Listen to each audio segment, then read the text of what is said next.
하셨어요? 네? 안 해보셨습니까?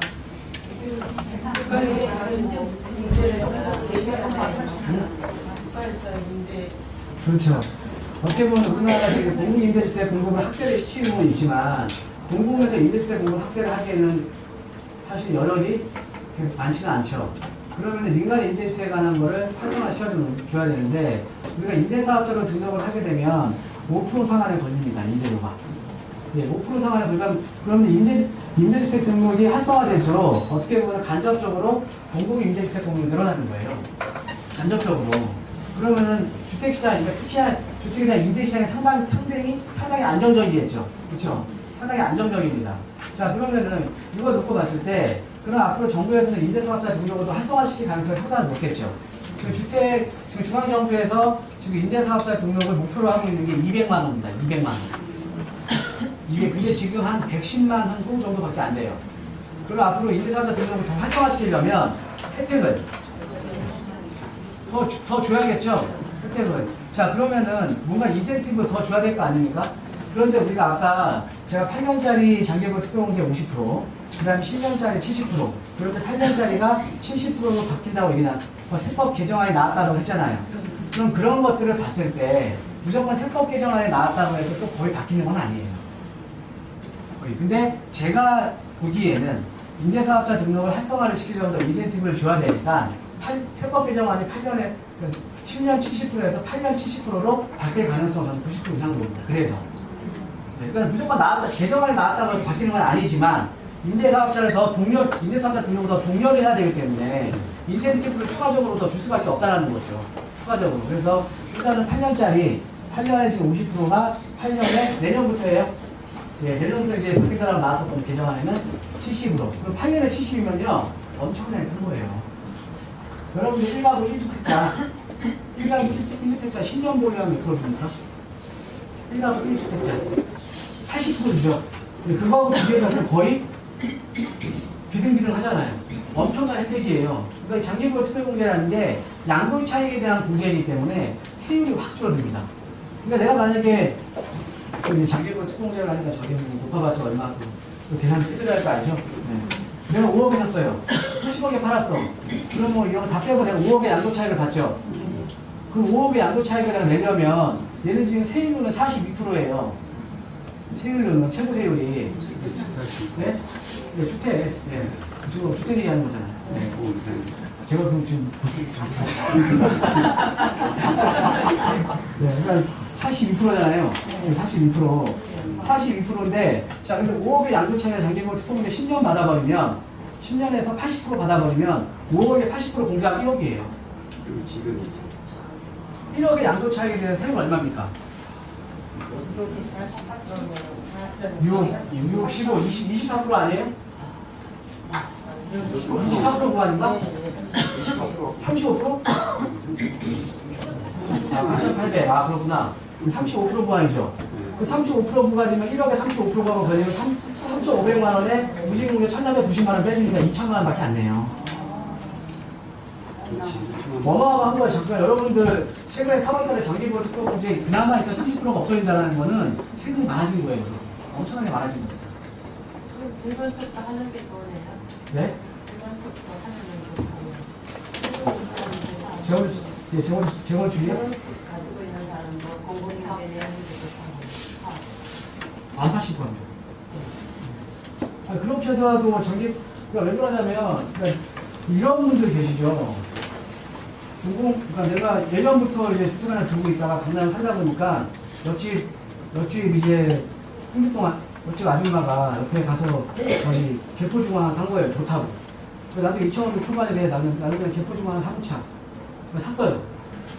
그러니까 근데 걔가 나한테 1가구 2주택 아닙니까? 그죠? 1가구 2주택에 나 10년 동안 다 뭐 했는데 갑자기 양도세율이 중과액인데 예를 들면 어차피 양도 차익이 5억 이상이기 때문에 1가구 2주택이면 10% 중과하기 때문에 52%의 장기보험 특별공제는 없어요. 그죠? 너무 억울하지 않습니까? 그렇죠? 그런 분들은 이제 어차피 보통 재건축 아파트들이 보통 85제곱미터 이상이 안 되기 때문에 그죠? 그런 것들은 중공무 주택사업자 등록하면 장기보험 특별공제 적용을 받아요. 네, 그래서 이제 절세를 해야 되는 거죠. 그래서 예, 그렇게 이제 절세를 많이 하시는 겁니다. 그렇게 해서. 예. 그러니까는 지금 또 이거에다가 여러분 100%짜리도 있죠? 100%. 올해는 100%짜리도 있어요. 100% 해주는 거. 그 10년에 올해가 70%짜리 있고요. 50%짜리 있고 100%짜리 있는데 이 두 가지는 장기보육 특별공제에 대한 내용이고요. 공제에 대한 내용이고 그 다음에 얘는 세 감면에 대한 내용입니다. 그러니까 양도소득세가 내가 계산 그러니까는 얘는 어떤 거냐면 중공공주택임대 사업자를 등록을 해놓고 10년 보유를 하면 근데 단 그 등록하는 사업주택이 취득일로부터 3개월 이내에 등록을 해야 돼요. 3개월 이내에 등록을 해 그러니까 이제 내가 기존에 들고 있던 거랑 관계없는 거죠. 새롭게 매입하면서 등록하는 거니까 그럼 얘는 100% 세액 감면을 해줘요. 장기보험 특별공제가 아니라. 그러니까 내가 계산해서 양도세액이 한 5천만 원 나왔다. 그럼 5천만 원 나와서 5천만 양도 세액이 나온 거 아니고 5천만 원 내라. 그죠? 이 세액에 대해서 100% 감면해 주는 거예요. 안 내는 거잖아요. 그죠? 안 내는 거잖아요. 근데 여기에 20% 내시면 됩니다. 세액 감면 된 거에 20% 용특세로 내시면 됩니다. 20%. 근데 이게 요 조항이 올해 말까지였어요. 예, 2018년 12월 31일까지 매입한 주택에 대해서 중공공 주택임대 사업자 등록을 하면 100% 세액 감면 이 조항이 올해 말까지입니다. 근데 이것도 연장이 될 가능성이 상당히 높겠죠. 그 임대사업자 등록을 200만 원까지 늘려야 되니까. 그죠? 그래서 얘도 연장이 될 가능성을 저는 90% 이상으로 봅니다. 인센티브를 이렇게, 그러니까는 이제 정부의 정책을 미리 일자라는 거죠. 미리 일자라는 거죠. 그러니까는 내가 지금 것도 그냥 늘어날 가능성이 상당히 높다고 보시면 됩니다. 상당히 높습니다. 그럼 먼저 한 사람하고 나중에 한 사람이 이게 바뀌어버리면 먼저 한 사람도 그렇게 일정해주나요? 안 돼요. 안 된다. 그러니까 이런 거죠. A라는 사람이 A라는 사람이 임대사업자를 등록하다가 B라는 사람한테 매도를 했는데 이 기간을 인정을 해주냐 이거잖아요. 아니 그게 아니라 이제 임대사업을 17년에 임대사업을 했는데 18년에 이게 개정이 됐어요. 그럼 이 사람도 이 개정된 네. 거를 네. 따라가게 되는 네, 소득 적용 되냐 안 되냐? 네. 네, 될 것 같아요. 아. 될 것 같습니다. 임대사업자 등록을 동렬해야 되는 거니까 네, 될 것 같습니다. 그래서 주택, 지금은 이제 양도소득세가 절세하려면 주택 임대사업자가 대안이죠. 네, 대안이에요. 그리고 여러분들 이제 임대사업자는 이게 영웅에는 안 되죠. 만약에 A가 임대사업자를 내서 안 돼요. 예, 기간 인정 안 받습니다. 그러니까 넘어가게 되면 기간 인정 받냐 안 받냐 이 말씀이시잖아요. 못 받아요. 근데 받을 수 있는 게 한 가지 있습니다. 상속. 그러니까 이제 부모가 하다가 이제 상속을 해주잖아요. 상속은 기간 인정 해줘요. 부모가 했던 거 기간 인정 해줍니다. 상속은 안 해요. 그래서 제가 조심스럽게 말씀드렸잖아. 그러면은 기존에 이제 자, 이제 임대사업자에 대한 내용은요, 제가 이따가 두 번째 시간 말미에 드릴게요. 왜냐면은 이게 제가 이게 강의가 흐름 다 끊겨요. 상가가 하나 있고 집이 하는 거하고 연관인가요? 상가하고 상가 한 채 있고요. 아파트가 아파트에 팔리고요. 근데 상가는 상가 있는 거하고 연관이 있나요? 아니 상가는 상가잖아요. 그 판매랑 금액이 연관이 금융하게 연관 있어요. 부엌 있는 거 아니 그 상가 한 채 있고, 아니 상가 한 채 있고 주택 한 채 있는 거 아니에요 지금? 예예. 왜 상가 전용 주택이 아니라? 상가만 왜 상가가 빠졌잖아요. 우리 선생님은 이제 1가구 1특자예요. 아 1가구 1특자니까 그냥 부엌 이하까지는 비과세 받고 하시면 돼요. 상가는 상관없죠. 왜냐면 상가는 주택이 아니잖아요. 상가는 혹시 뭐 주택으로 사용하고 계세요? 네, 만약에 여러분들 좀 제가 어차피 나온 김에 공구사업은 상가예요. 공구 상가인데 얘를 주택으로 사용하고 있는 경우도 있잖아요. 그런 경우도 간혹가다 있어요. 네, 그런 경우는 1가구 2주택으로 볼 수도 있습니다. 왜냐면은 실질과세 원칙이에요. 국세라는 거는 실질과세 원칙이거든요. 그다음에 공구상으로는 이제 얘가 주택이 아니지만 근데 현황상으로 주택으로 사용하고 있으면 얘는 너 이거 주택으로 봐요. 그래서 1가구 2주택으로 볼 수 있습니다. 2주택으로 보일 수도 있어요. 여기 보면은 이제 주택으로 사용하고 있으면 세입자는 여기만 전입신고 할 거 아닙니까? 전입신고 다 가능해요. 상관하고. 다 가능합니다. 이런 식으로. 자, 그래서 지금 일단은 이번에 그 6.13 지방선거 이후에 상당 기간 이제 제가 볼 때는 좀 조정 기간이 좀 길어질 가능성이 상당히 높습니다. 그래서 만약에 지금 새롭게 시장에 참여하시는 분들 같은 경우에는 조금 더 시장 추이를 지켜보시는 게 좋을 것 같고요. 그 다음에 이제 내가 보유하고 계시는 분들은 뭐 급하신 분들은 어차피 지금 내놓으면 좀 살짝 팔아야 돼요. 네, 그러니까 급하지 않으시면 예, 갖고 가시면 됩니다. 예, 급하지 않으시면. 그 다음에 이제 내가 새롭게 이제 좀 차이를 좀 보고 싶다. 그래서 지금이라도 내가 시장에 참여하고 싶다. 라고 하면요. 지금은 뉴타운이나 재개발 시장이 상당히 좋습니다. 네, 그쪽에 지금 여러분 한번 돌아다녀 보시면 프리미엄은 지금 붙을 수밖에 없어요. 프리미엄이. 지금 피가 붙을 수밖에 없는 상황입니다. 자, 왜 그러냐면 여러분들 지금 우리가 지금 최근 이번 정부 들어서 지금 정책적인 방향을 보면 투기 수요를 억제시키려고 대출에 대한 규제를 지금 강화시키고 있잖아요. 그런데 되려 실수요자들이 지금 낭패를 보는 경우가 상당히 많습니다. 그러니까 뭐냐면 일반 아파트 같은 경우는 분양을 받으려면 9억 이상은 대출이 안 나와요. 신규 아파트가 9억 이상을 받으려면 대출이 안 나와요. 여러분들 청약하실 때 자기 돈 다 들고 해요?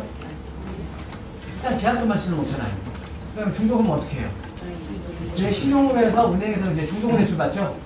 중도금 대출 받아갖고 그게 이제 시행사로 넘어가는 거 아닙니까? 그죠? 그런데 9억 이상의 아파트 같은 경우에는 중도금 대출이 안 나와요. 그러면 내가 청약을 받으려면 내가 이 집을 내가 가져가려면 돈은 현금을 다 들고 있어야 되는 거예요. 중도금까지. 그러면 자, 투자자 말고, 그러니까 여기가 현금 자산이 많은 투자자가 아니고 실수요자나 아니면 정말로 내가 뭐 주택을 좀 갈아타게 하려는 분들, 실수요자처럼 들어온 다른 사 있습니까? 그러니까 보통은 중도금 대출 받아서 어떻게 해요? 잔금 때 내가 만약에 전에 살고 있는 거 빼서 들어오는 거잖아요. 그렇죠? 그러니까 뭐냐면 투기 수요를 억제를 한다고 대출을 규제를 했는데 결과론적으로는 현금이 많은 투자자들이 어떻게 보면 시세 차이에 대해서 다 과실을 가져가고 있는 거예요. 지금 현재. 네. 특히 이제 어떻게 보면 실수요자 입장에서는 주거 선호도가 높은 강남권이나 중강남권 같은 경우에는 넘어오기가 이제 힘들어진 거죠. 진입 장벽이 높아져 버린 거예요. 대출이 안 나오니까. 그럼 이 안 살고 있는 현금이 많은 무주택자들 같은 경우에는 시세 차익이 고정이 돼. 그러니까 돈을 많이 갖고 있는 사람 돈을 더 벌 수 있는 기회가 많이 있는 거죠, 지금 현재. 네. 그러니까 이게 투기수요를 억제한다는 명목하에 대출에 대한 규제를 강화를 시켰는데 이게 어떻게 보면 실수요자들이 지금 낭패를 보는 경우죠. 자, 그러면 이 실수요자들은 좀 가만히 있을 수는 없잖아요. 어디로 가야 돼, 이게? 네? 9억 이하의 아파트가 나오는 시장으로 가야죠. 중도금 대출이 나오는 시장. 안 그렇습니까?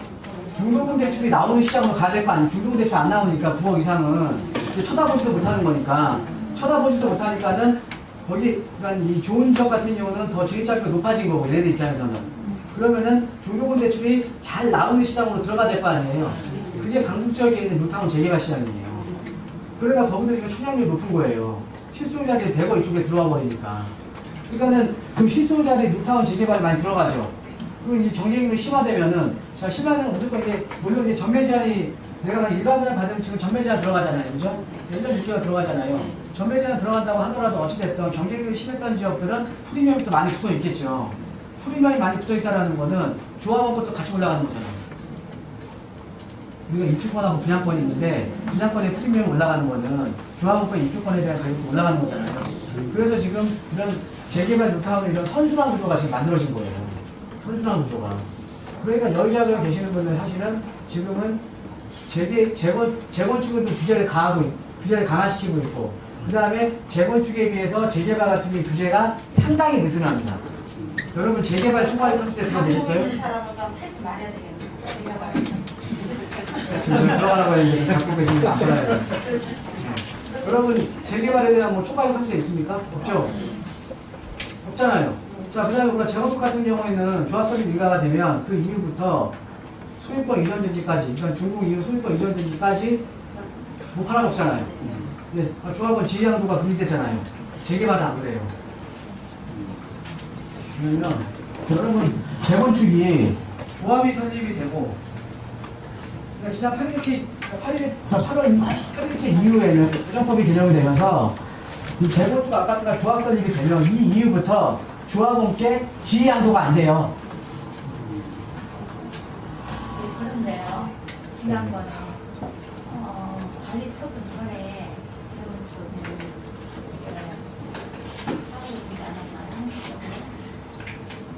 자, 일단은 사업성이 나가는 아직 알려드릴게요. 네. 네. 조합원, 그러니까 이 재건축 아파트는 조합 설립이 나면 이제 좀 조합은 지휘양도가 안 돼요. 못 팔아먹어요. 그럼 언제 팔아먹어? 조합 설립 인가 받고 사업시에 인가 받고 관리처분 떨어지고 또 뭐하고 이주하고 또 철거하고 중공나고 소유권 이전되지 않고 팔아먹어야 돼요. 그러면 여기가 여기서 여기 얼마나 걸려요? 빠르면 빠르면 10년. 아, 선생님 여기 지금 관리처분 내고 여기 이주하고 철거하고 중공내에 대한 5년 걸리고 있어요. 네? 그러니까는 빨리 하면 10년이에요. 그죠? 10년 동안 난 못 팔아먹는 거야. 팔아먹고 싶어. 내가 사줄 사람이 없어. 왜? 내 거 사봤자 현금청산이니까. 아파트 안 되니까. 그런데 아까 우리 현대기에 말씀은 어떤 내용이냐면 조합 수립 됐어요. 근데 3년 이내에 사업시 인가를 못 받으면 그때는 조합은 지휘양도가 가능해요. 사업이 지체되니까 이런 내용이에요. 현대인이 말씀하신 거는. 사업시 인가를 받아서 관리청은 또 3년 내에 못 받으면 이때 또 가능해요. 네, 이런 내용입니다. 네. 자, 어찌됐든 근데 사업이 잘 진행이 되고 있으면 여기 3년, 여기 3년, 최소 6년, 여기도 3년, 최소 10년을 못 팔아먹는 거잖아요. 그죠? 10년이면 강산이 변해요. 중간에 또 상속 우리가 해줄 수도 있어요. 안 되니까. 네? 자, 그러면 근데 이거에 비해서 재개발도 안 돼요. 지휘양도 그러니까 여기서는 제가 이제 조합원 지휘양도 금지라고 했잖아요. 근데 재개발은 언제부터 안 되냐면 관리처분 인가가 떨어지면 안 돼요. 그리고 이 조합 설립 때부터가 아니라 재개발은 사업시행 인가를 받은 직후부터 그러니까 이 탈의대책 이후에 재건축은 조합 설립 인가를 받는 현장부터 적용이 되는 거고 재개발은 탈의대책 이후에 사업시행 인가를 받은 현장부터 그러니까 여기서부터 적용이 되는 거예요. 사업시 인가 떨어지면 못 판다고요? 탈의대책 이후에 사업시행 인가 받은 현장. 들어보세요. 네. 너무 내가 다 말씀드려. 지금 뭐가 궁금하신지. 탈의대책 이후에 사업시행 인가를 받은 재개발 현장, 노타운 현장들은 안 되는데 언제부터 안 되냐? 사업시행 인가부터가 아니라 관리처분 인가 이후부터. 그러니까 여기서 또 거래가 되는 거야 또. 여기서는. 자, 그러면은 관리처분 인가가 떨어지면 이주하고 철거하고 이렇게 공사하잖아요. 얘는 3년밖에 안 돼. 3년밖에 안 되잖아요. 재건축은 10년인데 또 뭐냐면 우리가 자 투자라는 거는요. 여러분 그 투자라는 거는 확실하면 그만큼 투명해지는 거잖아요. 그렇죠? 자, 그런데 여러분들 조합 설립 인가 때부터 내가 묶여 있어. 그럼 언제 갈지도 막막한 거예요. 그죠? 자, 근데 관리처분 떨어지면 뭐 하는 거야? 이주하고 철거하는 거잖아요. 눈에 보이는 거잖아. 눈에 보이잖아. 다 얘들. 아, 눈에 세입자 나가는구나. 이주비 나오고 눈에 보이잖아요. 눈에 보이는 건 기다려요. 조합 설립 난 거부터 눈에 안 보이잖아요. 못 기다려요, 그거는. 네. 네? 아니, 그러니까 이게 어떤 의미냐면 그만큼 재건축에 비해서는 재개발의 규제가 느슨하다는 거예요. 그만큼. 그죠? 그 다음에 얘가 뭐 초과이익 환수제가 있습니까? 뭐가 있습니까? 그죠? 없죠? 네. 그런 말 있더라고요. 자, 될 거라고 저한테 말하지 마세요. 팔라고 하는 거예요, 팔라고. 안 됩니다. 왜 그러냐면, 여러분 이번에 보유세 나온 것도, 보유세 개편도 왜 재산세는 안 건드려요? 왜 종부세만 건드립니까?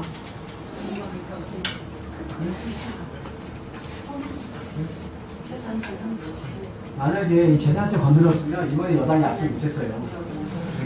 자기 뜻밭이다 날아가잖아요. 종부세는 전 국민의 2%만 냅니다. 종부세를 내라는 건데 너는 부자야. 부자에 대해서 세금 매기니까 이 현 정부의 지지 기반에 대해서 안 건드려요. 그러니까 종부세는 계속 나오면 재산세 안 건드리잖아요. 근데 실질적으로는 여러분 재산세 올라갔어요. 최근에 이제 음식대 가격이나 기름값이 많이 상승하면서 그런데 세율이나 이런 거 안 건드리죠? 그죠? 종부세만 건드리죠? 그쵸? 자, 그 다음에 우리가 재건축하고 재개발을 보면 재건축은 부자가 갖고 있는 거예요. 이 시기에. 재개발은 누가 들고 있어요? 네. 근데 걱정하지 마세요. 네? 부동산에서 그래요? 재개발 청구하게 생긴다고? 그러니까 한남타운 같은 경우는 비싸잖아요. 어떻게 웬만한 재건축도 비싸요. 그죠? 그럼에도 불구하고 한남타운을 잡으려면 다른 루타운 다 잡아야 돼요. 그래서 못 건드리는 거예요. 그래서 못 건드리는 거예요. 그러면 재개발 초과의 환수제가 그러면 기존에 아까 말씀드린 것처럼 만약 조합원 지향도 제한을 했으면 재건축도 재개발도 똑같이 적용을 해야죠. 왜 재개발을 느슨하게 하냐 이거죠. 왜 재개발? 그러니까는 이게 어떻게 보면은 좀 따로따로 분리해서 생각을 하셔야 돼요. 그러니까는 이 현 정부도 자유롭지 못한 게 유권자들의 표심 아닙니까? 현 정부도. 그죠? 그렇기 때문에 사실은 이 유권자들의 표심을 자극을 안 해야 되는 거죠. 제3세 건드렸어 봐요, 이번에. 이만큼 앞서 못했습니다. 그냥 종부세만 건드리잖아요. 그러니까 유일하게 종부세 건드리니까 서초구에서 빨간색이 하나 나왔어요. 빨간색 하나 나왔죠? 하나 나왔어, 서초구에서. 재건축 제일 활성화되고 있는데.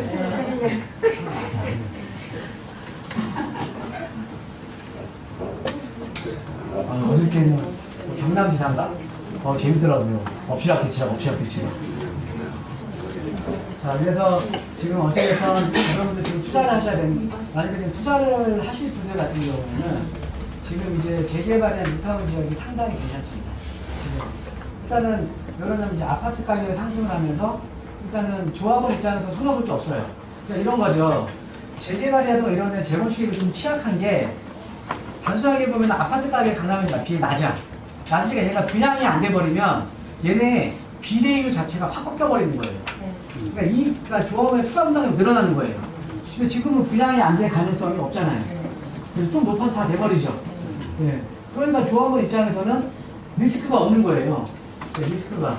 만약에 분양이 안 되면, 자, 지금 제가 갑자기 기억납니다. 여기 왕십리 뉴타운 같은데, 왕십리 뉴타운에서 헷갈리네요, 구역이. 처음에 2구역 했었나요? 얘가 3구역이고. 맞아. 처음에 롯데캐슬 옆이 하면 그 롯데캐슬 옆에 구역이 제일 먼저 했었거든요. 그 한학동에 롯데캐슬 옆에. 그게 2구역이면 헷갈립니다. 거기 제일 먼저 했었는데, 거기에 분양가가 지금 얼마냐면 그 당시에 처음에 거의 6억 후반대에서 7억이었어요. 지금 보면, 지금 가도 상당히 싼 가격이죠. 예. 그게 2011년도가 아마 됐을 겁니다. 11년도가, 10년도가. 되게 싼 가격이잖아요. 지금 봐도. 거기 지금 12억 가거든요. 근데 그 가격에 분양이 안 됐어요. 그래서 어떻게 할인 분양했습니다. 할인 분양. 6억 후반대. 네. 6억 후반대 분양 안 돼서 아마 기억나시는 분 있으실 거예요. 네. 5억 후반대에 할인 분양했어요. 할인 분양. 그래서 나중에 보니까 이제 조합원 비례율 나오잖아요. 네, 비례율이 확 떨어졌어요. 비례율이 떨어졌다는 건 조합원이 부담하는 추가 분담이 늘어나는 겁니다. 네. 그죠. 참 웃기죠. 한 6년, 7년 전인데 그때 5억 후반대면 지금 어디 좀 건드리에도 못 사요. 새 아파트고 도심인데. 네. 그러니까 지금 이렇게 보시면은 만약에 지금 분양이 안 된다라는 분양이 안 된다라고 하면 조합원의 어떻게 보면 리스크가 커지는 거잖아요. 근데 지금 그런 리스크를 조제하지 않는다는 거죠. 그러니까 지금 재개발 뉴타운 시장이 상대적으로 지금 좋은 겁니다. 그 다음에 잘 찾아보시면 아까 전에 말씀드렸듯이 파리 대책 이후에 사업체 인가를 받는 현장들은 거래처로 인가가 나면 거래가 안 되지만 그 전에 사업체 인가를 받는 현장들은 전혀 이런 강제가 없죠. 파리 대책 이전에 사업체 인가를 받은 현장들은 관리처분이 떨어져도 거래가 자유롭죠? 자유롭잖아요. 그러니까는 지금 재건축에 비해서 재개발이 상대적으로 아주 느슨하고 어떻게 보면 투자에 대한 기회가 많은 겁니다. 그래서 여러분들 지금 뉴타운 지역에 가보시면 없어요, 물건이. 물건이 많이 없어요. 좋은 지역도 많이 없어요. 근데 좀 발품 너무 많이 올랐다는 거를 근데 내 자신이 생각을 하시면 안 돼요. 그거는 내 자신이 생각할 때 너무 많이 오른 거잖아요. 근데 다른 지역하고 내가 비교해 생각하면 많이 오른 것도 아니에요, 사실은. 그러니까는 그 지금 프리미엄 자체가 지금 재개발이나 지금 보시면은 최근에 그 예전에 흑석 7구역 앞으로 리버와인 있잖아요. 올해 말인가 입주인가? 올해 말인가 내년 초가 입주인데 걔 프리미엄 7억이에요.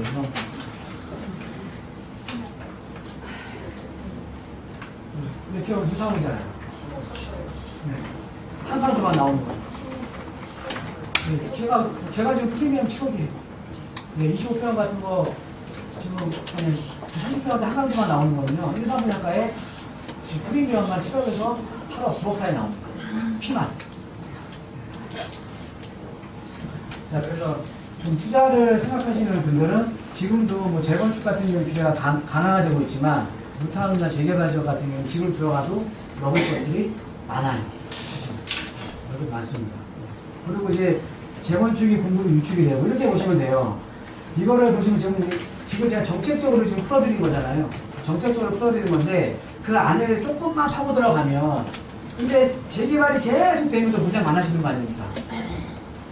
재개발이 계속 되면 물량 많아지는 거 아니에요? 그렇죠? 물량이 많아지면 또 상대적으로 또 투자 수익이 줄어들 거 아닙니까? 그죠? 근데 물량은 어떻게 보시면 돼요? 여러분들 간단하게 보시면 이 도심에서 재개발, 재건축 이외에는 이제는 신규 아파트 공급 못해요. 그죠? 네, 새 아파트 공급 못하잖아요. 이거 외에는 얘네가 이제 새 아파트 공급하는 거거든요. 얘네가 새 아파트 공급을 하는 건데 자 재건축은 아까 말씀드렸고 어차피 시간이 지나면 또 공급 유축이고 또 재건축 같은 경우는 아까 말씀 안 드린 내용이 자 최근에 지난 정부 때 재건축에 대한 규제가 완화가 되면서 저층 아파트가 다 갔어요. 근데 저층 아파트 없습니다. 여기 지금 반포 3주구 빼고는 없어요. 이제 강남 상부에 어디 5층짜리 있습니까? 재건축? 다 중층이에요. 이제 남은 게. 그럼 나중에 규제가 완화가 돼서 갈 때는 중층 재건축 가야 되죠. 그 의미는 뭐냐면 재건축으로 인한 일반 분양 물량이 현장에 또 줄어드는 거예요. 저층이 끝났기 때문에 강남에서는. 그러니까는 전체적인 물량이 줄어들 수밖에 없는 거예요. 강남 재건축은. 자, 이 재개발을 보면요. 재개발을 보면 여러분 이 구역 지정 보통 우리가 재개발을 받으려면 구역 지정 받잖아요. 재건축은 안전일단 받죠. 네, 그런데 이 재개발이나 모타운으로 2층원도 중간에 구역 지정을 받은 현장 중에 51%가 해제가 됐습니다. 모타운 출구 전략으로 인해서. 모타운? 그러니까 여러분들이 모타운들 보시면서 이가 빠진 모타운들이 많아요. 신길 모타운 같은 경우에도 사러가 시장 아래쪽만 가는 걸 위쪽은 다 해제했어요. 네, 위쪽 거의 뭐 한 3분의 1 정도 해제가 돼버렸습니다. 자기 모타운 같은 경우도 전체 1구역부터 15구역까지 있구나. 15개 구역 중에 8개 구역이 해제가 됐어요. 8개가. 이게 다 이 무타운 충분인데 이 무타운 충분 전략이 뭐냐면 이 구역 지정을 해줬는데 조합원들 할 마음이 없는 거예요. 할 마음이 없으면 폐쇄해줘야 될 거 아닙니까? 왜 그러냐면 여러분이 최근에 이제 여기서부터 이제 모든 근원이 다 발생하는 거예요, 사실은. 시장이 변화도 여기서부터 생긴 거고요. 지금 여러분들 다가구주택 지금 시장을 찾아보시면 좋은 거 있어요? 최근에 그 다가구주택 알아보신 분들. 월세 받으려고, 내가 거주하면서. 다 재건축만 보는 거예요, 우리? 여러분, 최근에 5, 6년 동안요, 재건축 많이 올랐죠? 많이 올랐잖아요. 근데 실질적으로는 다가구가 더 많이 올랐어요. 강남권이라던가 도심권이라는 서울 전 지역에 다가구 주택이 재건축 오른 것보다 더 많이 올랐습니다. 마음에 와닿지가 않으세요? 관심도 없어요?